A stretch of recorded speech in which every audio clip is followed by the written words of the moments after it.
Good morning, everyone. Thank you all for joining this webinar about doing business in Niger. It's 11 a.m. in Niger and in the Netherlands. And since we have quite some speakers for today's session, we will start straight away.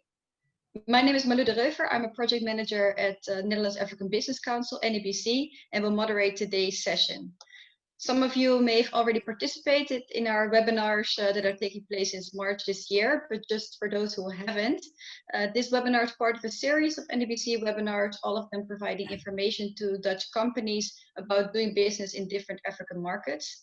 The objectives are to inform companies about what is happening locally, inspire them by means of sharing success stories, and connecting NABC members with possibly interesting public and private sector contacts in those countries in which they are interested. Then without further ado, I will start with my first question, which is addressed to His Excellency Ambassador, Mr. Tholen. Mr. Tholen, after working almost 5 years at the Dutch Embassy in Bamako in Mali, you moved to Niamey in January this year to open a new embassy for the Netherlands. The Dutch Diplomatic Office became an official embassy as of August this year. Could you share with us some insights on the decision of the Dutch government to open this new embassy in Niger? What has been also your experience in setting up the embassy in this very extraordinary year of COVID-19 and also the ongoing instability in the Sahel region? Bonjour à tout le monde. A very good morning to you all. I'm happy to see so much interest in for doing business in Niger, and that's really a pleasure.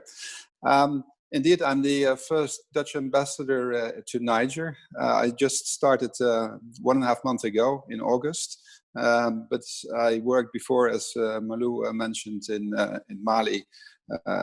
We were covering from the embassy in Bamako, also Niger and Burkina Faso at the time. Why is the Netherlands intensifying its efforts in the Sahel? Because we think it's a very important region. It's an important region for two reasons. First, we have a foreign policy that is focusing on investing in global prospects. Focusing on poor and fragile regions, and the Sahel region is one of those priority regions we're focusing on. The other reason is the integrated international security dimensions, and also there the Sahel is an important region for us. It's close to Europe. It's on the edge of Europe, and we believe we need to invest in this region for several reasons.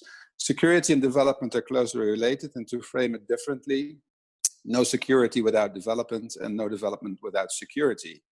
But development means improving socioeconomic perspectives, and that means economic development, and that means private sector activity. So essentially, that is it in a few words why the Netherlands thinks the Sahel region is so important and why we have opened an embassy in Niger. You mentioned, Maloe, that 2020 is indeed a very special year. I've been here since January, and I have to say it was a roller coaster. COVID, you mentioned it, the insecurity along the border with Burkina Faso and Mali, the inundations quite recently, big floods, and we have still the presidential elections coming up.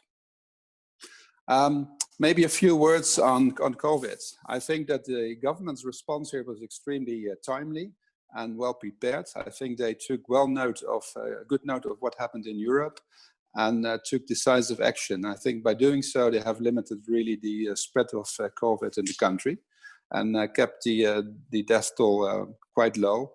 I think we're only at 1,200 fatalities, which is for a country as big as Niger, a relatively small number. The economic impact, though, of COVID is being felt. Real GDP contracted by 2.8% this year, and the fiscal deficit has widened to 7.5%. The big question is now what will happen next year. The IMF and, for example, also the Economist Intelligence Unit have made their projections for next year, but all depends on what happens with COVID. Will it stop? Or will it continue? I'm a bit pessimistic in that sense that seeing what is happening, in particularly Europe, but also in the US and elsewhere, I think that we will also next year feel the impact of COVID on the economy. Does that mean that the future is bleak altogether? No, I don't think so. I think that the West Africa region is a region in full flux. With its challenges, but also with tremendous opportunities. And I just would like to mention a few. It is an area with extremely rapid population growth. Population in several countries in the West Africa region is expected to double by 2050. It is a very young population. It is also a region with a very fast urbanization. And what does that mean? If I would summarize that in just a few words, it's growing markets. Growing markets in a general sense, but also notably growing markets in towns and cities. From my perspective, I believe that there's a couple of interesting sectors in Niger, and I may be cutting the grass a bit for other speakers, but I wouldn't like to pass the opportunity. First and foremost, I think there is a lot to be done in the agri-food sector and cluster. Transformation, processing, packaging, water, irrigation, pumping, all that sort of activities are really needed. Smart IT, digitalization, interconnectivity, renewable energy solutions, smart use of renewable energy and climate adaptation, health, and consultancy and advisory services. Maybe just as a last remark, I'm not an entrepreneur, I'm not a businessman, I'm a diplomat, but I believe I have some business sense and some business acumen. I would say that stepping in now seems very sensible to me to reap future benefits in the medium term. I think it's a market that is opening. It's about to kick off, and I would suggest, well, step in now and try to reap those benefits. It won't be easy, but it will potentially be very rewarding. I would like to leave it with that, Maloe, for introductions. Thank you.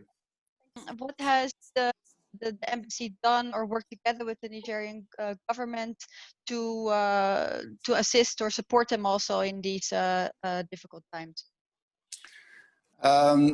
We're working currently, we're in close dialogue with the government about future water management in response to the floods of this year. The floods of this year are maybe extremely large and serious, but they're a recurrent phenomenon. And well, the Dutch are good in water management, and we believe we have an added value there. Recently, when I met the president during the handing over of my letters of credentials, we touched upon this subject. Niger the Niger Basin needs better resources management, water management, and we can play a role there. So this is one of those areas I would say, yes, we are active in that. Food, the agri-food cluster. We strongly believe that developing the agri-food sector is important. Niger is essentially a rural economy. 80% of the people depend on agriculture. But as I mentioned just before, agriculture becomes interesting if you can produce for markets, and those markets are in full development. So we are investing in trying to get more transformation going on, because the added value is to be made in transforming primary production, not by selling primary production to the neighbors in Nigeria or Ghana or elsewhere, who then subsequently will transform these products into more valuable products and sell them back. The money needs to be made here to be reinvested in Niger. So these are just a few examples of areas we're aiming for to improve development. Yes, thank you for that. I had another question, but this was maybe partly already answered. You mentioned some of the sectors for which you see specifically also opportunities for international, for Dutch companies to step in. What is the embassy doing to also support Dutch companies that are interested in those sectors? Perhaps also a question that Elena will answer later, or can you already say something about that? Well, as we are a beginning embassy, we're just starting up. I think at the moment we are a bit limited in providing concrete services. Having said so, we still have a very good relationship with our embassy in Bamako. My colleague Mamadou Landoré there, who worked previously also with the Chamber of Commerce in Niger, for example. He is really an excellent resource person and will be able to advise in the short run. I expect that over time we will become, as an embassy, more equipped to give that sort of similar advice. On a more general level, I would like to mention an important program that the Dutch Ministry of Foreign Affairs is financing. That's the program related to trade corridors in the West African region between the coastal states and the Sahelian countries. So the north-south connections, south-north connections, but also the east-west and west-east connections. And I think this is really a sort of scene-setting program that will allow business to flourish in the years to come, when crossing borders with products becomes easier, when doing business in the region becomes much easier. And I think that that will probably help a lot. Yes, great. Okay, thank you very much, Ambassador. There might be some more questions coming towards the end. So participants, if you have a question also for the Ambassador, you can pose it in the Q&A function below. Then I will now move to Mr. Wargo. It's an honor to also have you here, Minister and Permanent Secretary of the Niger Investment Board.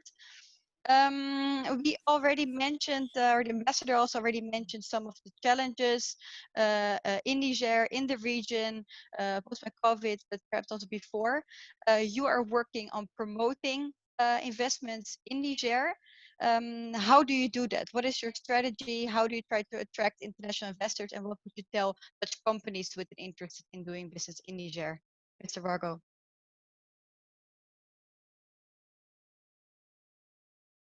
Oh, I think your microphone is also still muted. Yes. Okay. Excuse me. I want to, before answering your question, I want to take the opportunity to thank for the organization of this great webinar, and thanks the ambassador for the picture he has put on for Niger and for the Sahel region. We are acting, we have two hats. One is the leading the investment promotion agency, and the other one is also acting as the public-private dialogue platform under the head of state, what we call the High Council of Investment. Directly answer to your question, because the ambassador has started, we have started since 3 years working on the de-risking project, on de-risking the continent, the country. First is to work with the major financial institution. As you know, investors like to be secure, to have guarantee. So we start working with what we call African Trade Insurance, who is based in Kenya, that can give or grant guarantees to investors that want to invest on public project in Niger or even on private projects. We also work with the African Development, Islamic Development Bank to grant the same also instrument for investors that want. We are currently negotiating with the African Financial Corporation in Lagos. These are all AAA institutions that can enhance investment in Niger. So they can give fund, they can give guarantee, and also they can help to structure each deal that investor want to do in Niger. That was the first task we carry on. The second one is also to see, as you know, the policy of the government is that the private sector must be one of the engine of economic growth in Niger. And that is clearly stated in his social and development plan. For that, we have identified some sectors that we are attracting investors in. The first one we identify, and this is based on a strategy that we call Made in Niger for Niger market.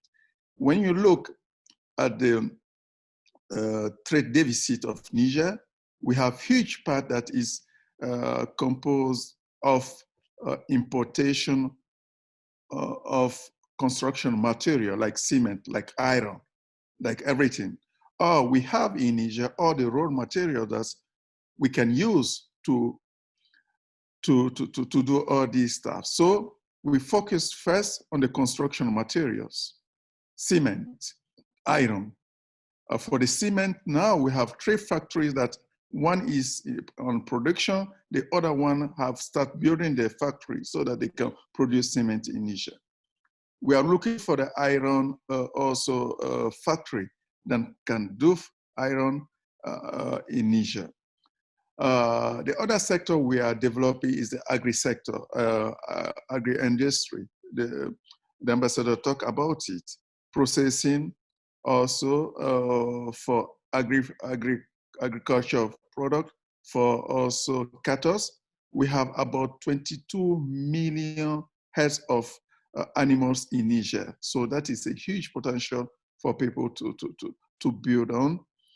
And we are looking also for investors in the animal feeding sector, for also fertilizers, etc. The third sector is all what is light industry. We are developing on the slight industry, like pharmaceutical, like also packaging. We talk about it. All these things we are looking in. The fourth is what is knowledge-based economy. ICT, he mentioned it. We are on it. We are also attracting good business schools in Niger. When today you walk around Niamey, you can see schools coming from Morocco, from Tunisia, from Switzerland. So we want also to attract from your country industry or investor like that. I know that in the urban development, because we have huge potential to develop our cities, Netherlands has good school in urban development. So how can we work together to attract these investors in Niger? And the fifth sector we are looking on is the tourist and the hotel industry. Yes, we have COVID, but when you go now to Niamey, you can see that we have at least 40 to 45% fill rate of all the hotels we have. So we need more to attract more to say that we have we have security around the town and we want to build on it. So beyond all this strategy or the de-risking instrument we are developing, we are also giving incentives to investors. We have what we know the institutional framework, like ANPIPS, you talk about it. We are here to help investors to invest in Niger in a very, very easy way. When they want to come to Niger, just inform me. We can take you from the airport to everywhere you want in Niger. Everywhere we can follow you to ease your the doing business in Niger. The second one is all the laws we have put in place. We have a good PPP law, one of the best in the region, and we are building on that. We have also the investment code. We are revising it to make it more attractive. It's already attractive, but we are revising it. We are on the process, and we need input from investors in your country or from people that are leading something like that, so that we can take account what you want. Really want to offer to investors from everywhere what they want for them to invest in Niger. The ambassador talked about it. We have a huge market, about 300 million people around Niger, including Algeria, Nigeria, and all the other countries. Niger can be a hub. If you want to market in Nigeria, you just sit down on the border. We share a very long border of Nigeria with Nigeria. We have something with Algeria. So we want also to develop some free zones, export zone. We are working on one, and if we can another one near the border of Nigeria can be great for us. For the time being, this is what I can say we are working on, and every investor is welcome to Niger. Thank you. Great, thank you very much, Mr. Wargo, on these insights of what you're working on to de-risk the country, provide more incentives for foreign companies, and also the support you can give to Dutch entrepreneurs that want to come to Niger and explore the opportunities there. If there's any questions to you, we'll gather them and ask them at the end. For now, I would like to move on to the Chamber of Commerce, Mr. Daouda Moussa, Deputy Secretary General.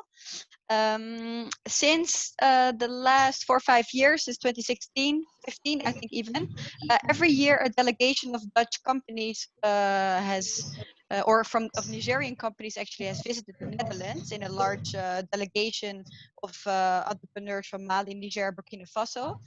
We noticed that the delegation from Niger particularly grew every single year. Could you say something about the interest of companies in Niger to work with the Netherlands? And also perhaps on the sectors, the ambassador and the minister already both named some of the sectors, a couple of them overlapping, like agriculture. Do you agree with this? Do you also see opportunities there? Mr. Moussa. Thank you. First of all, I want to do a special thank to His Excellency Ambassador of Netherlands for his effort to boost the relationship between Niger and Netherlands. It is a great pleasure for me to speak on behalf of Nigerian businessmen at this webinar on Niger. Especially general interest, I can say that the general interest of Nigerian companies in doing business with the Netherlands has been influenced by the design of a Ministry of Foreign Trade and Development Corporation of the Kingdom of the Netherlands to create a framework for privileged partnership between Dutch and Nigerian companies. To this end, several incitative measures have been taken, namely, first, establishment of an institutional and regulatory framework to boost trade via the Embassy of Netherlands in Mali and for operational institutions such as the Chamber of Commerce and Industry of Niger and the Netherlands African Business Council. Second, better tagging of sectors, energy, transport, livestock, and agriculture, and size of company, short and medium enterprises, and short and medium industries. Third, trade facilitation measures such as visa facilitation, better organization of business forums, technical and financial support to facilitate the participation of the ambassadors partners. The combined efforts of the parties are made it possible to strengthen and boost economic relationship between Niger and the Netherlands.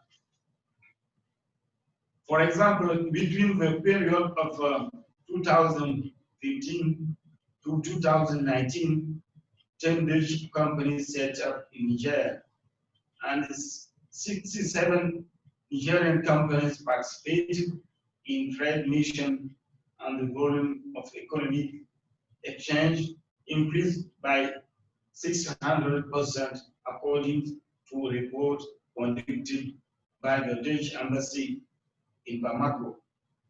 Thank you. Thank you very much, Mr. Moussa. Again, yeah, we'll see if there's more questions and we can answer, post this to you at the end. And now we have 2 Dutch companies that are already doing business in Niger that could also tell us a bit about what exactly they're doing and what makes them successful on the ground. We'll start with Yoann, a sales manager for Victron Energy. I think Victron Energy is actually a great example of a successful company that also is adding value locally, because you do not only sell your product and also extending electricity network in Niger, but you also invest in training and capacity building and regulation and quality and certification. you tell us a bit more about what exactly you're doing in your activities in Niger? Yeah, thank you, Maloe. Thank you also His Excellency Paul Tholen, and thank you, Mr. Minister Wargo. And it's a great pleasure to be with you and fellow panelists today. Yeah, I would maybe take the opportunity to say a few words about Victron and what we do, especially in Niger. So, and then dive into more into your question. So just in a few words, Victron Energy is a Dutch company that was founded in 45 years ago, actually. And we are specialized and leader in the design and manufacture of components for solar energy systems.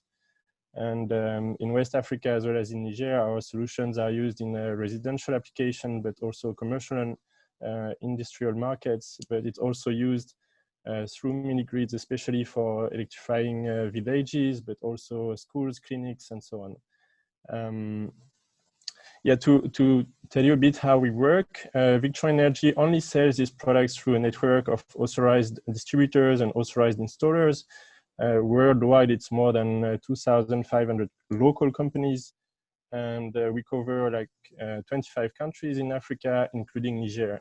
So in Niger, we have local companies that do sell our products, but also offer technical support and after-sales service. That's our key strategy in Niger and West Africa is actually to optimize conditions for our partners to grow their business and be profitable. And the first side of this strategy as a manufacturer is to, of course, like designing and offering the right products at the right cost, taking into consideration local conditions and needs. But where Victron is a bit special, I would say, is that we spend a lot of time and efforts and budget to build capacity locally through our partners. We organize regular trainings, technical trainings, like in-depth technical trainings on sizing, installing, but also maintaining solar systems, solar solutions. For instance, in 2019, January, we organized a large trainings where close to 50 solar technicians from the different regions of Niger were invited. We had the theoretical courses, but also hands-on trainings for the technicians to be comfortable with installing the products. And within these trainings were also some engineers and technicians from local authorities, such as the Ministry of Energy and Petrol, but also ANERSOL, the Agency for Solar Energy. And so that's a bit how we try to develop our business in Niger, and yeah, especially to really build capacity locally and transfer our skills from a manufacturer to local companies. Thank you, Yoann. Then my second question, I know that you as a sales manager, normally before COVID, at least you traveled also quite a bit to the countries to follow up, to develop more business. This was all not possible, of course, in the last year. I think when we spoke last week, you were actually in Namibia after a couple of months of not being able to travel. Did any of these challenges, like the travel restrictions or the economic effects of COVID or the security situation in Sahel, perhaps also affect your business in any way? And if it did, how did you deal with this? Yeah, well, actually for us, the great challenge is to find the right partners locally. And as soon as we do that, as I said, we really try to make our best to transfer skills so the partners are really independent in the way they do their business, and they can grow and do the right installations that will last over time and work on projects on their own. So to do that, we go in the countries sometimes, but it's actually quite limited. We don't have staff locally. We really rather try to build skills locally rather than going in the countries. Like I said, we did a training last year, and there were companies from all the regions in Niger, like people coming from Agadez and yeah, many other regions. And doing that, we then make sure that if there is a project, not only in the capital city, but the different regions, there is competent people to actually address these projects and install solar systems. So that's how we cope with the situation, especially right now in the COVID-19 context. We don't need to go so much in the countries. We don't need local staff because we train local companies. Of course, we can't do trainings anymore, but we have done many webinars that have been followed a lot, like more than 700 technicians from West Africa are actually following these webinars every month. So it's really great. And actually, we have not seen any drop in our sales in West Africa in 2019. It's actually still growing. So I think our strategy was good. It also helps when there is security issues. We don't also need to go where are the projects, but there are local people, local staff that can do it. Yeah, of course, we have also engineers. We have 2 engineers that are actually staying and based in Africa. They are based in Dakar, so it also makes things easier to when there is a need to go in a country for larger projects to give some support. Yeah, that's actually how we cope with the current situation. Oh, that's good to know, to hear. Yeah. Very positive. Thank you very much, Yoann. And I would like to move now to Kingsley. Kingsley, you're working for Enza Sardone, a Dutch company working with hybrid seeds. Could you tell us a bit about your business activities in Niger? Since when are you working there? How have you developed your activities over time? What kind of partners are you working with? Good evening, and thanks to NABC again for organizing this webinar. And also thanks to the Honorable Ambassador for actually presenting Niger in a way that would encourage also other Dutch companies to get to do business in Niger. As already mentioned, I work for Enza Sardone, which is a Dutch seed, a hybrid seed, especially for vegetable seed company. So we breed hybrid vegetable seeds that are grown all over the world. And so Niger being a part of the world that we have since 2016 tried to develop a business for this for the region. Maybe it's time for me to note that with NABC has been very instrumental in supporting Enza Zaden getting to some of these markets, especially with our contact with NABC. We were able to get a distributor for Burkina Faso and also for Mali and also for Niger. But the first was we had the first contact was with the Niger business. We have since 2016 been working with first it was a family business, Safi Niger. They are a local producer of the local onion seed variety Violet de Galmi, and so we also with a lot of with a strong variety of an onion, a red onion. We got into contact through NABC with this family and to try to develop the hybrid seed business. But we are not only limited to onions, and so we also did trials with this family business with other crops, say tomato, sweet pepper. These are all crops that are consumed locally. And yeah, so we have started with them in 2016, and so with them we did a lot of technical trials with a lot of variety selections, and then we were able to select what was adapted to the local market and what could be preferred as a replacement for the other varieties that they have been using. And this has evolved since 2016 into us now having a formal contract now with another company, which is still part of the Safi Niger. It is now called Agri Plus 277. So they are now responsible to import and sell our seeds in Niger. Thank you, Kingsley. And so you explained a little bit about how your business developed since the last 4 years. How do you all see the future? What are your prospects for developing the business in Niger for the coming years?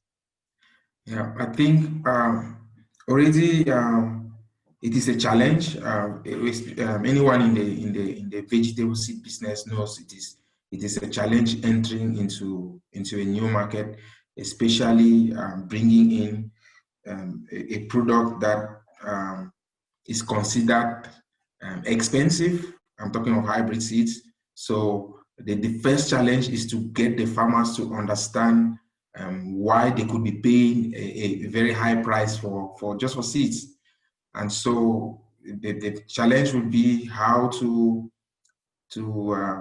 conduct the trials to go well, and then to bring in the farmers to see the performance of the varieties, and how to get the seeds into the country, and how to get money out.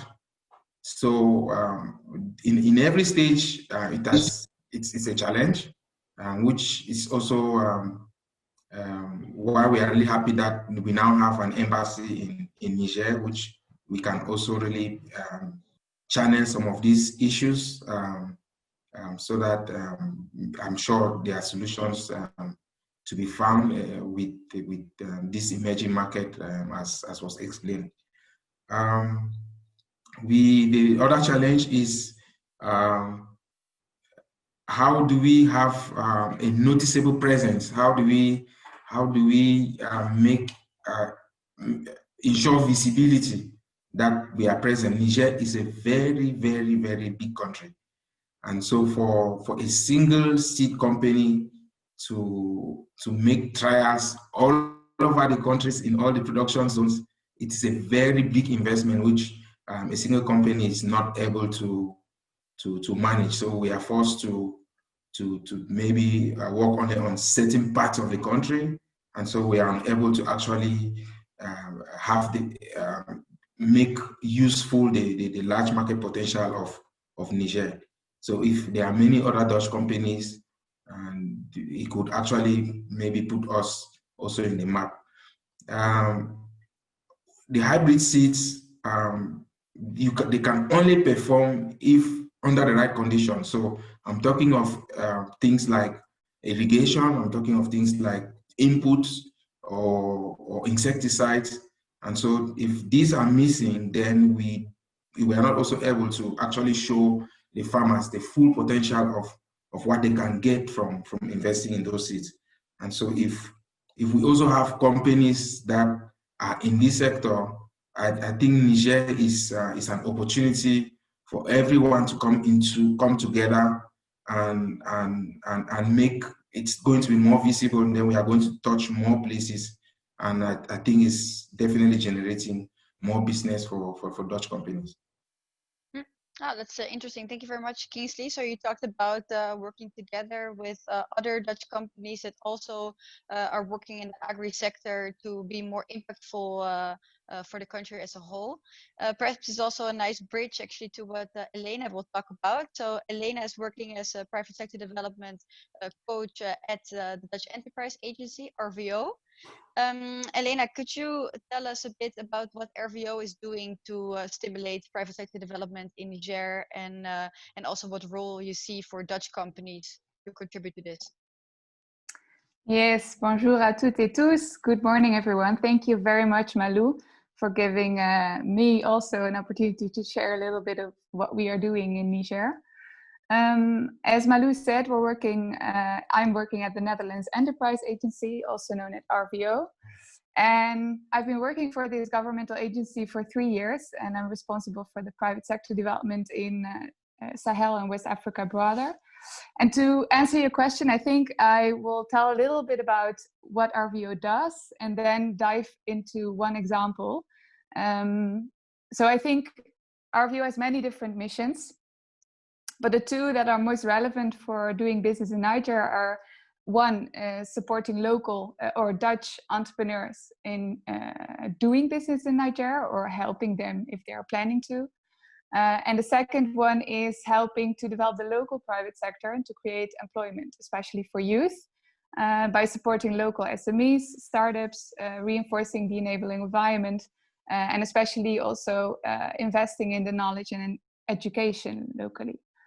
So let me first dive into the first one. So we do this in close cooperation with the embassy team in Niamey, but also with local and international partners. And the chambers of commerce are a very nice example of that. And like Paul also said, our ambassador in Niamey, we work closely with our colleagues in Bamako, especially Mamadou Landouré. As our ambassador mentioned, the Netherlands has recently opened their embassy in Niger, so we're also still building up. So very short on what we can do to support the Dutch SMEs in Niger. I would say also, because we only have a short amount of time, but there is plenty more information to find on our website. So I really invite you to visit rvo.nl.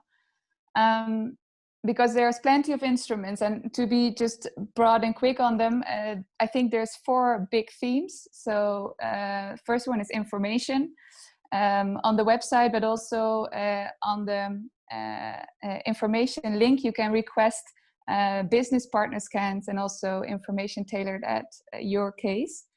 So that's one. The second one is also public-private partnerships. There are several instruments that support partnerships. So for example, the SDGP, so the Sustainable Development Goal Partnership Facility, that will open probably next year.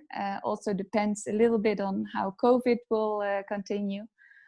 Impact clusters, that's a similar instrument, a little bit more simple and easy in challenging markets.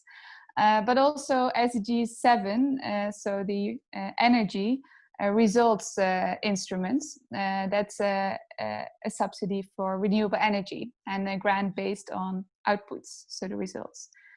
Then the third one is finance. So there's several grants for Dutch companies that want to invest, for example, in a new or innovative product. We call that DHI.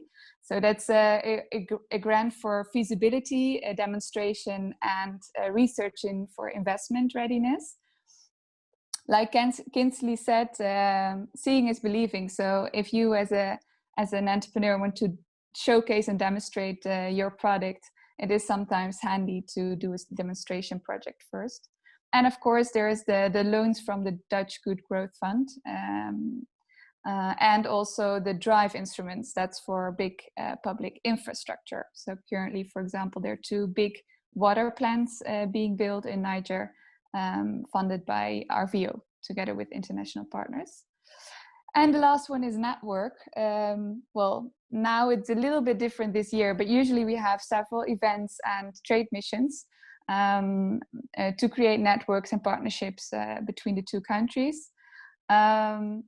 NABC is a very important partner in this. So this event and webinar is a nice example of how the added value is of NABC to work with us. Last year we had also the FAB Forum that was organized by NABC, so the Francophone African Business Forum. And like Maloe said, all these Sahelian companies came to the Netherlands. So these events create networks over the 2 countries, or the region and the Netherlands. So that's like very shortly on the things that we can do for the Dutch entrepreneurs. Then we have the second mission, and that's more directed towards the local private sector development and employment in Niger. To do so, or to start with this, we did a research in 2019 that was implemented by Catalistas.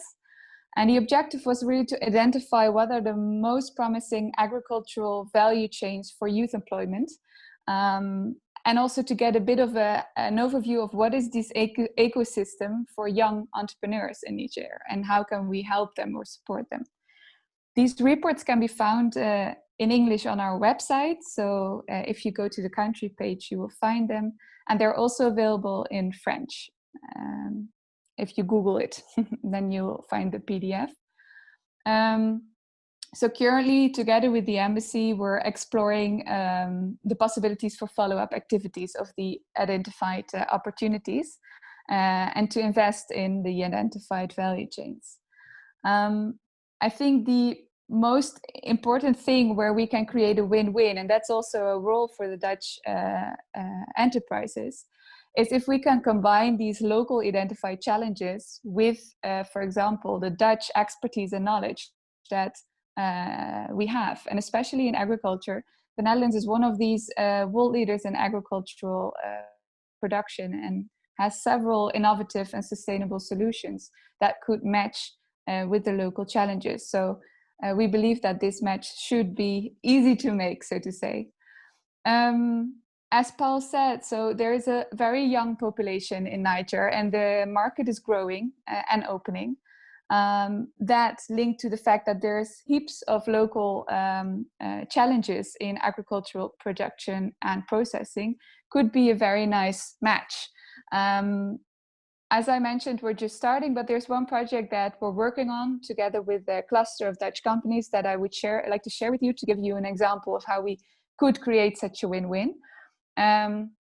So it is a group of 4 Dutch enterprises, 1 Dutch Knowledge Institute and 1 Nigerian Educational Institute that is setting up an agri-hub, an agri-tech hub on the campus of this local educational institute. And this hub will create a place where young people will be trained as agri-entrepreneurs in the holistic way. So in every part of the value chain needed. Like Kingsley said, you need the seeds, the fertilizers, the knowledge to do it together. But also to get from your pépinière, from the seeds to the plants, the irrigation, the technology, the greenhouses adapted to local contexts. So to train them in this holistic agri business to set up their business afterwards. But this hub will also be a place where these Dutch entrepreneurs can showcase their products and services, their inputs, their fertilizers, etc. And it will also be a place where Dutch entrepreneurs, other agri-entrepreneurs, can land in Niger, so to say. So it will be a place where, where the local and the Dutch agri-businesses can meet. So I'll leave it at that for now, but feel free to get in touch with me if you have any questions, and our website has plenty of information as well. Thank you very much. Great, thank you very much, Elena. I scrolled through the chat function and the Q&A below. I saw that actually quite a lot of the questions that were asked were also already answered straight away. So I see context were shared, and also a question about the program mentioned by the ambassador, a link to more information on that. Then perhaps before closing off, I would actually give the opportunity just once more to all of the speakers to mention any last insights or things you would like to share with Dutch companies that are listening in that you thought of perhaps afterwards. And I will end with the minister and the ambassador. But just perhaps just going back to Yoann first. Is there any last piece of advice you would like to give to Dutch companies? Yeah, maybe it's what I tried to express earlier is to really spend time on trying to find the right partners locally. It's not the easier at the beginning. It can be a long process, but when you've got the right one, then yeah, it's also really nice to share knowledge and to share the work with local companies and see things growing from this perspective. So yeah, that would be the advice. And also yeah, be in contact with local authorities and yeah, share knowledge, share experience. That's helpful in the end. Yeah, thank you very much, Yoann. Kingsley, anything you would like to add still? Yeah, I think just to add to what Yoann has said, it's how do you find the right partner? Because that is the most challenging. If you go online, there's hardly enough information that you can only get as much information as you can, but not really You need to be on the ground. But you also have companies like NABC that can really be of support to actually give you a database on which to start on, and then just build the network as you go. There are already other partners around in Niger. Of course, we are based in the seats, but in the course of our business, we are also coming in contact with other sectors, and we could really be of help to each other. So if I get a mail and there is any information that I know apart from my field, of course, I'm always willing to share that. Great, thanks, Kingsley. Then I would like to move to Mr. Wargo. Minister, any last bits of information you would like to share with the Dutch companies? Okay. Thank you again for this wonderful webinar. I just want to start by the two last people who have talked, to tell them that the Niger investment and strategic project promotion agency is there for that. We act as what we call one single door to do the matchmaking between companies, local companies, and also companies that don't have the relevant information. We have a dedicated department called Department de Développement des Entreprises, who is dedicated for that. So if you are looking for any kind of information, just send an email and immediately you will have an answer for that. The partner you are looking for, the guarantee you are looking for, the market you are looking for, all type of information you want. So really we are here to help investors come to Niger, investors like you, and also to provide the right and relevant information. That is one. The second is that I'm very happy that Yoann has started working in Niger on the solar. Currently, I'm in Dubai, also looking for investor. That's why I was not very connected because I was interrupted. So for the solar, we have huge potential for that. The top and the rural, and you can talk to the agency in charge of that. I can put you in connection with him. He has a huge program for that. And even with the local people and local companies that are working in the solar sector. So everything you want to ease what you want to do as investment is available. Just reach out to us as a single institution that handle investors. We are here for that. And also to the ambassador, and to request a rendezvous, as what we call, so that we can talk about all this and make it available to him and also to Dutch entrepreneurs that want to come to Niger. Thank you for this, for making this happen.